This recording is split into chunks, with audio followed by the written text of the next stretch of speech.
graça, irmãos e irmãs.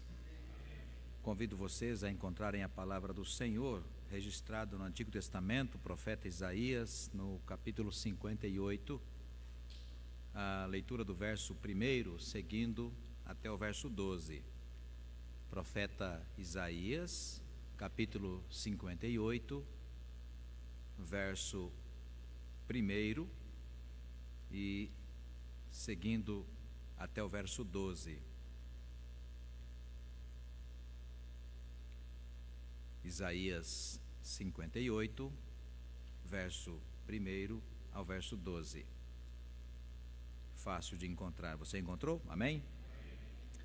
Diz a palavra do Senhor: clama a plenos pulmões, não te detenhas, ergue a voz como trombeta e anuncia a meu povo a sua transgressão e à casa de Jacó os seus pecados. Mesmo neste estado, ainda me procuram dia a dia, têm prazer em saber os meus caminhos, como o povo que pratica a justiça e não deixa o direito do seu Deus, perguntam-me pelos direitos da justiça, têm prazer em se chegar a Deus, dizendo: por que jejuamos nós e tu não atentas para isso? Por que afligimos a nossa alma e tu não o levas em conta? Eis que no dia em que jejuais, cuidais dos vossos próprios interesses e exigis que se faça todo o vosso trabalho.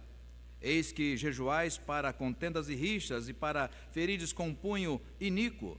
Jejuando assim como hoje, não se fará ouvir a vossa voz no alto. Seria este o jejum que escolhi? Que o homem um dia aflige a sua alma, incline a sua cabeça como junco e estenda debaixo de si pano de saco e cinza? Chamarias tu a isto de jejum e dia aceitável ao Senhor? Porventura não é este o jejum que escolhi? Que soltes as ligaduras da impiedade, desfaças as ataduras da servidão, deixes livres os oprimidos, despedaces todo o jugo? Porventura não é também que repartas o teu pão com o faminto, recolhas em casa os pobres e desabrigados, e se vires o nu, o cubras e não te escondas o teu semelhante? Então romperá a tua luz como a alva, a tua cura brotará sem detença, a tua justiça irá diante de ti, e a glória do Senhor será a tua retaguarda. Então clamarás e o Senhor te responderá. Gritarás por socorro e ele dirá: eis-me aqui. Se tirares do meio de ti o jugo, o dedo que ameaça, o falar injurioso, se abrires a tua alma ao faminto e fartares a alma aflita, então a tua luz nascerá nas trevas, a tua escuridão será como o meio-dia. O Senhor te guiará continuamente, fartará a tua alma até em lugares secos, áridos, e fortificará os seus ossos. Serás como um jardim regado e como um manancial cujas águas jamais faltam. Os teus filhos edificarão as antigas ruínas, levantarás os fundamentos de muitas gerações e serás chamado reparador de brechas e restaurador de veredas, para que o país se torne habitável. Até aí, queremos meditar nesse tempo, nesse trecho belíssimo da palavra do Senhor, intentando no nosso coração, no meu coração, compartilhar com vocês mensagens sobre o culto, ou o que é o culto. O tema que eu quero conversar com você, igreja: a qualidade do culto é também a qualidade do coração. A qualidade do culto é também a qualidade do coração. Foi Santo Agostinho, talvez, o teólogo, depois do apóstolo Paulo, mais arguto da história cristã, da igreja cristã. Lá, tanto meados do século IV, do século III, século IV, uma experiência de transformação, uma experiência de conversão maravilhosa, vindo de família nobre, abraçando a fé católica, a fé cristã católico-romana, torna-se uma grande referência na história da igreja cristã e, claro, influenciará muito, inclusive, a reforma protestante. O reformador João Calvino, muitas vezes nos seus livros, faz menção ou fazia menção ao grande pensador Santo Agostinho. Citando Santo Agostinho, para lembrar dele uma frase bastante curiosa sobre a comparação entre bem e mal. E Agostinho dizia que uma das formas para a gente saber se algo é bom é submeter esse algo àquilo que a gente diz que é ruim. Então, um parâmetro para se pensar, o que é mal? Porque pode ser que o mal para o outro que esteja vivendo aquilo que a gente está chamando de mal, pode ser que não seja. Pode ser que seja algo bom, percebe? Aí entra essa ideia de subjetividade ou de mesmo a ideia de que tudo é relativo, não é? Mas quando se trata da vida com Deus, sobretudo quando nós queremos falar nessa noite sobre o culto, quando se trata da qualidade do culto, não deve ser a nossa noção de bem e mal que deve guiar ou mediar as nossas opiniões sobre o dever do culto, sobre a condição do culto. Enquanto preparava essa mensagem, lembrava também de um pregador de YouTube, claro, pastor de igreja, mas bastante popular no YouTube, não sei se vocês já viram, uma figura um pouco exótica, Anderson Silva. Alguém já viu os vídeos dele? Né? Tem boa palavra, né? Não o conheço, né? Do dia a dia, conheço como um pastor que tem mensagens bastante visualizadas no YouTube, algumas frases feitas que aprecio, acho interessante, e outras que, com todo respeito, não. Mas outro dia, ouvindo a mensagem dele, ele faz uma comparação, ou ele fez uma comparação sobre essa ideia de bem e mal, e ele compara, e é muito comum, já vi também na boca de outros pregadores, inclusive de professores de escola dominical, fazendo essa referência, para comparar o que é bom, o que é ruim. E nós temos uma tendência de comparar o que é ruim a partir de algo que é mais ruim ainda. E na mensagem do Anderson Silva, ele compara, por exemplo, as coisas ruins dentro da arca de Noé. Então, para fazer uma explicação sobre algo que possa ser entendido como ruim, ele diz, por exemplo, dentro da arca, imagina, bichos, 40 dias e 40 noites, comendo, né, bebendo, e claro, número 1, número 2, você imagina o horror que deve ter sido estar aquele tempo lá dentro. Então, uma coisa ruim. E na comparação, na fala do pastor Anderson Silva, dizendo, mas lá fora, além de ser muito ruim, há cheiro de morte. Então é uma forma de comparar algo ruim com algo muito mais ruim, então, para a gente, em tese, achar que esse algo ruim pode não ser tão ruim. Será que essa seria uma referência para a gente pensar o que é bom e o que é ruim, o que é santo, o que é profano, o que deve ser feito, o que deve deixar de ser feito, quando se trata de culto, quando se trata da nossa vida com Deus? É algo para se pensar. E algo curioso, quando a gente encontra, por exemplo, num texto como este, do profeta Isaías, não nos deixa nenhuma dúvida acerca do que devemos fazer, quando se trata do culto e da nossa vida com Deus, individual e também, claro, coletiva. E aqui nós vamos caminhar nessas duas referências, o culto do individual e o culto coletivo. O culto que eu presto como a minha vida, que é um testemunho constante, deve ser, quando eu digo testemunho, porque nós temos a missão, eu e você, individualmente falando, temos a missão de, quando saímos por essas portas, com a missão, desafio de testemunhar a Cristo.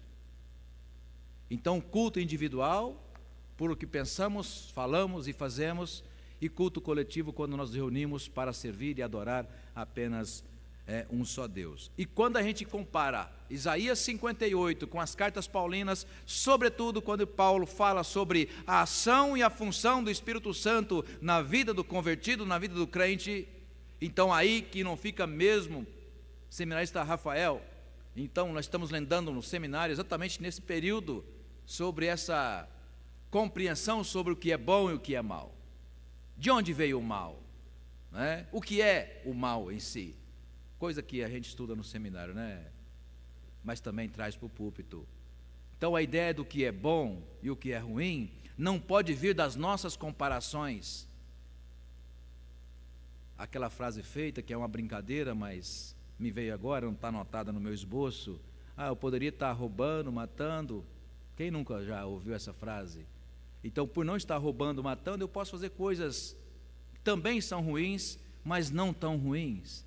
Esse não é um princípio que a gente deva utilizar para medir o grau da nossa espiritualidade. Esse não deve ser uma régua que sirva para medir a nossa relação com Deus, a nossa comunhão com Deus. Poderia ser pior, Senhor, mas olha só. Porque quando você olha tanto no texto do profeta Isaías, quanto nessa premissa de que Paulo fala que nós somos selados no Espírito Santo de Deus, então aí não sobra espaço para a gente olhar essas frases feitas, para a gente olhar, poderia ser pior, mas como não é tão pior, talvez então Deus se agrade da forma em que eu uso para organizar a minha vida individual, minha vida espiritual, e como pastor falando a vida do culto da igreja. Não, porque há clareza no texto bíblico quando se trata da pureza diante de Deus, ou mesmo da condição de fidelidade diante da glória de Deus. Ainda insistindo nessa questão de comparar um mal maior para a gente passar pano, desculpa a expressão, até mesmo de gíria, para males menores. Quando na parábola que Jesus contou, comparando dois tipos de pessoas, e na condição ali, dois tipos de maus, o fariseu e o publicano.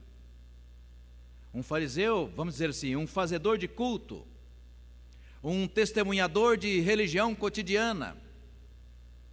E quando diante do desafio de comparar entre um e o outro, ele não hesitou, ele não teve dúvida.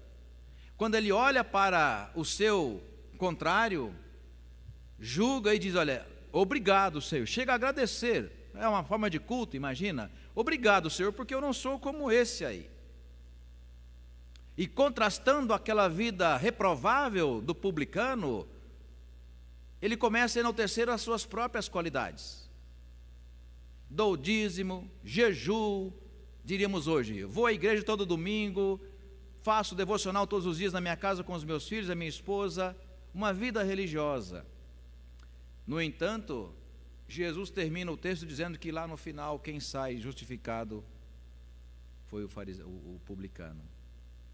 Charles Spurgeon dizia que quando nós oramos e nos aproximamos cada vez mais de Deus, nós não vamos ver a nossa glória semelhante à glória de Deus. Ao contrário, nós vamos ver o quê? Os males que há em nós, na nossa carne, no nosso corpo, na nossa alma. Por quê? Porque a glória de Deus nos constrange. Então, quando nós nos aproximamos de Deus, aí sim há um padrão correto de comparação. A glória de Deus, a santidade de Deus e as nossas impurezas, as nossas imperfeições, daí se atribui o conceito de graça, a favor, misericórdia, e não nós. E eu convido você a olhar para o texto, e não quero me demorar, e vamos refletir sobre alguns momentos na estrutura desse texto que certamente falam ao nosso coração. Verso 2, num primeiro momento, sobre hábito religioso, que é comum ser confundido como culto. No verso 2, Isaías 58, no versículo 2. Mesmo neste estado, ainda me procuram dia a dia. Então você pode imaginar, cotidiano, dia a dia, cotidiano. Ou seja, mesmo neste estado, ainda me procuram dia a dia, têm prazer em saber os meus caminhos, como o povo que, olha só, pratica a justiça e não deixa o direito do seu Deus. Perguntaram-me pelos direitos da justiça, têm prazer em se achegar a Deus. Pausa. Do que fala o profeta? Igreja, irmãos, irmãs, fala de hábito religioso. Aliás, nessa belíssima Bíblia, que sempre agradeço ao seminarista Rafael que me presenteou, quando você vai exatamente nesse texto e procura no rodapé as possíveis interpretações do texto, ele fala exatamente disso. Então não é a interpretação aqui do pastor Adilson, mas há uma sugestão na compreensão do texto, quando ele diz, olha, o profeta Isaías está condenando um culto hipócrita, um culto falso, ainda que cotidiano, corriqueiro, inclusive dizendo, olha, que havia prazer naquelas pessoas de fazerem culto. E aí entra, irmãos e irmãs, o desafio do Novo Testamento, da Nova Aliança, quando o apóstolo Paulo fala da função do Espírito Santo na vida do crente. Que quando Paulo fala em Tessalonicenses sobre não apagar o Espírito, não entristecer o Espírito, do que falava o apóstolo Paulo? Falava o apóstolo Paulo daquilo que é a função, diria meu professor de teologia sistemática, de saudosa memória, reverendo Antônio Godoy de Sobrinho, da função precípua do Espírito Santo, ou seja, daquela função que só o Espírito Santo vai fazer, porque é obra dele fazer, nos fazer lembrar qual é o padrão de santidade, qual é o padrão de bondade, o que é de fato ser bom na presença de Deus. É função do Espírito Santo dizer, olha, isso é para ser oferecido diante da presença de Deus. Agora, isso é não apenas para não ser oferecido, mas para ser sepultado. Tanto no culto coletivo, quanto no culto individual. Insisto no culto individual. Aquilo que o Espírito Santo diz, olha, não dá mais. Será que você não consegue perceber o quanto esta atitude, essa palavra, esse pensamento repetitivo está minando a sua saúde emocional, a sua saúde matrimonial, a sua saúde familiar e, claro, a sua saúde espiritual? Irmãos e irmãs, repito, essa função é do Espírito Santo de Deus. Por isso, quando Paulo fala, não entristeça o espírito, a tristeza é consequência de frustração, decepção. Quem não se lembra, Mateus 23, quando Jesus sobe no monte, contempla a cidade, e uma expressão linda que Jesus usa no momento difícil, Jerusalém, Jerusalém, quantas vezes quis eu reunir-te como a galinha reúne os seus pintinhos debaixo das suas asas, mas no entanto, numa atitude contrária, Jerusalém, que tinha prática comum e corriqueira de apedrejar os profetas, matá-los, mandá-los embora. Por quê? Porque gostava, tinha prazer de um culto estético, ou seja, um culto onde as pessoas podem ver. Por isso, irmãos e irmãs, quando Paulo fala não entristeça o espírito, não está falando de entristecimento, obrigado, coletivo. Ele está falando do entristecimento individual. Porque quando nós pensamos, fazemos e falamos, mesmo na individualidade, e que há tempo o salmista 139 já captou a mensagem, que é impossível fugir de Deus, sobretudo quando nós somos uma nova criatura. Se suba aos céus, lá estás. No mais profundo do abismo, lá estás também. Se toma as asas da alva, lá estás. Porque como uma sonda, Deus conhece o quê? O nosso coração. E Ele usa a expressão esquadrinhar. Não sobra nenhum canto no seu coração que Deus não conheça. Amém? Não sobra nenhum canto no seu coração que Deus não conheça. Então, irmãos e irmãs, a qualidade do culto coletivo começa primeiro na qualidade do culto individual.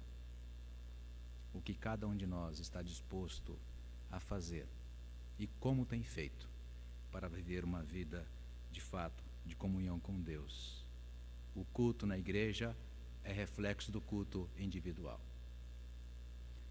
E me preparando, como disse ontem na reunião do conselho, para o final do ministério, pelo menos nesta igreja, se tornou comum dizer aqui, quantas vezes em tom testemunhal, da seriedade do nosso conselho, da seriedade do nosso ministério de louvor, dos ministérios que servem nesta comunidade. E faço minhas as palavras do pastor Leontino, que aqui pastoreou. Pastor Adilson, é uma boa igreja, Primeiro IPI de Mauá. Então é uma palavra de orientação mesmo para todos nós. que a qualidade da comunhão desta igreja é a qualidade do culto que cada um tem oferecido individualmente a Deus, nas suas casas, nos seus lares, nas suas famílias. E é importante que a gente viva isso. Quando Paulo fala, não apagueis, antes falara sobre o entristecimento do Espírito. E o Espírito se entristece quando nós insistimos naquilo que Ele mesmo tem nos orientado, nos alertado. Olha, deixa de fazer, deixa de falar, deixa de pensar. Então Ele dá um passo mais adiante e aumenta ainda o rigor quando fala, não apagueis o Espírito. Ou seja, a ideia de apagar, a ideia de, olha, a chama foi apagada. Não há mais o que fazer. É mais um tom de desafio, porque nós presbiterianos acreditamos, pelo menos eu, individualmente falando, na perseverança dos crentes. Então Paulo está falando em tom exortativo, olha, ouça o Espírito, ouça a palavra. Guie a sua vida, palavras e pensamentos, ações, atitudes, pelo aquilo que ensina a palavra. Então você terá um padrão de santidade, você terá então um padrão de bondade. Aquilo que deve ser imitado, repetido, reproduzido constantemente na vida do indivíduo e na vida da comunidade. Num segundo momento, o formalismo religioso também pode confundir um culto de qualidade. Verso 5. Seria este o jejum que escolhi, que o homem um dia aflige a sua alma, incline a sua cabeça como junco e estenda debaixo de si pano de saco e cinza? Chamarias tu a isto de jejum e dia aceitável ao Senhor? Que é aquela ideia estética, litúrgica, ou seja, quando a gente escolhe a roupa para vir para a igreja. Quando a gente, por alguma razão, que está com problema em casa, começa a diminuir o sarrafo, ou diminuir as críticas, à medida que vai chegando a sexta ou o sábado, que vai aparecendo ali mais clara a atitude de domingo, ou seja, domingo é dia de ir para a igreja, meio que fosse uma preparação para vir para a igreja. Formal, ou seja, coisas para serem feitas para eu preparar o domingo de culto. Nada disso. Ao contrário, Pedro, o texto já há tanto tempo nos sugere exatamente o contrário. Olha, talvez o contrário mesmo. Olha, imaginar o culto muito mais sendo realizado, presbítero Denilson, durante a semana do que domingo. Quando ele fala que de fato coisas que deveriam ter sido feitas ao longo da semana, e ele deixa-nos exemplos. Quando ele começa no verso 6 a apresentar a contrapartida. Porventura não é este o jejum que escolhi? Que soltes as ligaduras da impiedade, desfaças as ataduras da servidão, deixes livres os oprimidos, despedaces do jugo. Porventura não é também que repartas o teu pão com o faminto, e recolhas em casa os pobres desabrigados, e se vires o nu, o cubras, e não te escondas do teu semelhante? O profeta, presbítero Milton, fala de um culto que só pode ser realizado ao longo da semana. Percebe o contraste? Então o profeta contradiz a estética, o formalismo que a gente por vezes se acostuma a fazer no ambiente coletivo e nos desafia a fazer o contrário. Aumente a qualidade do seu culto coletivo, que é quando você vem ao domingo, fazendo o seu culto individual. Deixa o Espírito falar, quando ele toca no teu coração, sobre aquilo que não se deve fazer e aquilo que se deve fazer. Verso 6, repito. Não é este o jejum que escolhi? Então, o que se deve fazer? Soltar a ligadura da impiedade, desfazer as ataduras da servidão, deixar livre o oprimido, despedaçar todo o jugo. Jugo é a ideia de prender o animal e colocá-lo por horas a fios para trabalhar a terra, arar a terra, aumentar o seu lucro. Você pode comparar muitas vezes na relação de trabalho. A pessoa que você às vezes chama para cuidar da sua casa, e Deus tem te abençoado materialmente, e às vezes você aumenta a sua renda, você não, eu, qualquer um de nós, a palavra é para todos nós. De repente a gente aumenta a nossa renda exatamente porque alguém está trabalhando muito barato para nós. Isso é culto durante a semana. Então, naquele contexto, ele prepara várias situações em que, às vezes, durante a semana, o nosso culto individual vai perdendo a qualidade. E no domingo a gente esquece de tudo isso e vem e oferece um culto coletivo. Por isso o profeta exorta duro aquele momento. Isto é jejum. E mais ainda, ele exorta o povo porque dizia o povo: olha, mas a gente faz jejum e parece como se não estivesse fazendo. A gente faz jejum e parece que Deus não está ouvindo. Então Deus responde de forma irônica: mas vocês não estão fazendo jejum. Diria hoje, vocês estão passando fome, porque de fato o jejum que agrada ao Senhor não é esse estético que as pessoas veem e podem tirar as suas conclusões. O jejum que de fato agrada a Deus é aquele que nasce no coração, como dizia São Carlos Magno. Não adianta tirar a carne do estômago, falando sobre a quaresma, não adianta tirar a carne do estômago para aqueles que não comem carne na quaresma e não tirar o pecado do coração. Frase feita, emblemática, escrita ou falada no século VIII. Percebe? Então, terminando essa mensagem, há um desafio no nosso próprio coração, que o nosso padrão de aquilo que é bom, aquilo que é santo, não é aquilo que a gente é capaz de fazer, tanto para o bem quanto para o mal. O padrão daquilo que é santo, é agradável, é o próprio Deus quem coloca. E Ele fala isso na palavra e Ele fala isso no nosso coração. Quando a gente se encanta com o formalismo religioso, Deus fala para nós: olha, isso não está dando certo. Está dando certo para as pessoas, mas para mim não está colando mais. Um culto prático, não só um culto de 1h30 no domingo de manhã, no domingo à noite. Estenda esse culto ao longo da semana, fazendo aquilo que Ele próprio sugere no verso 7 e no verso 8. Terminando, a conduta espiritual denuncia nossa comunhão. E aqui é denúncia mesmo, porque denúncia é uma palavra forte. Então, quando nós de fato estamos com o nosso ouvido e coração atentos para perceber a voz, o cicil suave do Espírito Santo individualmente no nosso coração, a gente começa a fazer um culto durante a semana, em todo lugar, em todo tempo, com quem quer que seja a nossa relação. E ele destaca isso a partir do verso 8º, e com isso eu quero terminar falando: o crente brilha, o brilho do crente, né? Paulo vai dizer a palavra o bom perfume de Cristo, que gosto bastante.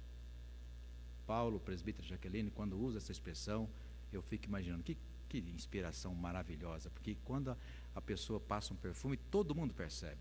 Seja um perfume bom ou um perfume ruim, todo mundo percebe. Tem gente que gosta de perfume, né? E passa, né? Entrou lá na porta, eu estou aqui, já o cheiro já vem, ainda mais agora que a porta central de vidro está ficando aberta, né? Então vem direto, né? Paulo usa exatamente essa figura do perfume para dizer: olha, o bom perfume de Cristo. Ou seja, as pessoas que de fato individualmente vivem um culto constante na sua própria carne, na sua própria vida, na sua própria existência, não é, como falei pela manhã e tenho falado tantas vezes, não é possível o crente passar despercebido. Não é possível. É como perfume. Você passa perfume em casa, o seu marido, a sua esposa, os seus filhos percebem. Mas você vai trabalhar, as pessoas no seu trabalho percebem. Você pega o ônibus, as pessoas percebem. Então, quando Paulo usa a figura do perfume para falar sobre a vida com Deus, é exatamente isso. E aí, a partir do verso 8, então diz: então romperá, ou seja, não fazendo mais esse culto formal, esse jejum, que de fato é feito para agradar muito mais às pessoas do que ao próprio Deus. Ele fala, a partir do verso 8, invertendo essa forma de pensar e de praticar o jejum, ele diz: então romperá a tua luz como a alva, a tua cura brotará sem detença, a tua justiça irá adiante de ti, e a glória do Senhor será o quê? A tua retaguarda. Aspas, ou seja, é melhor a gente estar bem com Deus do que com a igreja. E aqui não entendam trocadilho: então a igreja não é importante. Não é nada disso, porque o contrário pode ser problemático. Estamos muito bem com a igreja, com a comunidade, mas não estamos nada bem com o Senhor. Aí é o culto hipócrita, onde eu preocupo muito mais com a estética, com os movimentos no culto, na comunidade, do que de fato com o meu coração, que de fato é o que Deus nos vê, o que Deus vê. Então ele diz: quando de fato você faz um culto para Deus no coletivo e no individual, Deus passa a ser a sua retaguarda. Verso 9: como resultado, clamarás, o Senhor te responderá. Gritarás por socorro, e Ele dirá: estou aqui. Se tirares do meio de ti o jugo, a injustiça, o dedo que ameaça, o falar injurioso, se abrires a tua alma ao faminto, fartares a alma aflita, então a tua luz nascerá nas trevas, a tua escuridão será como o quê? O meio-dia, ou seja, não terá mais, porque meio-dia é sol rachando. 11, o Senhor te guiará continuamente, fartará a tua alma, até em lugares que não haveria razão de ter esperança de água. No deserto. Tudo isso por quê? Porque eu inverti a lógica daquilo que é a tendência humana, mesmo do crente, de fazer um culto para agradar o pastor, a mulher, o marido, a denominação, e no entanto, o processo é contrário. Intimidade com Deus. Porque quando clamar, eu não preciso dizer para o Senhor o que é, Ele sabe, porque Ele cavalga comigo o tempo todo. Daí, terminando, a surpresa do povo: por que Deus não nos atende? Se a gente faz, jejua, ora, vai na igreja. E aí, Pedro, a gente invertendo essa conduta do culto religioso, puramente religioso, a gente vai aprendendo a amadurecer a nossa fé, e ao ponto de, em algum momento, mesmo quando Deus não nos atender, e você que é jovem, ouça isso, servirá muito para a sua caminhada até o final. Um dos sinais de que a gente, Ibrahim, amadureceu na fé, é o de que mesmo quando Deus não nos atende, a gente continua apaixonado por Deus. É mesmo uma relação de pai. O verdadeiro amor de um filho para o pai, mesmo quando o pai exorta e fala não, e você continua apaixonado por ele. Sabe por quê? Porque você sabe o grau de importância que ele representa na sua vida. Até o não de Deus para nós é abençoador. Você crê isso? Amém? Até o não de Deus para nós é abençoador. E só entende assim quem de fato tem intimidade com o Senhor, e não quem é acostumado a se alimentar apenas do culto coletivo. Alimenta-te do culto individual e venha para o culto coletivo, para a partir da sua intimidade com Deus, você ser bênção também no culto coletivo, na vida da sua igreja, na vida da sua família. É isso que eu entendo, é isso que ouço e compreendo desse belíssimo texto, o trecho do profeta Isaías 58. Que Deus assim, irmãos e irmãs, nos abençoe em nome de Jesus.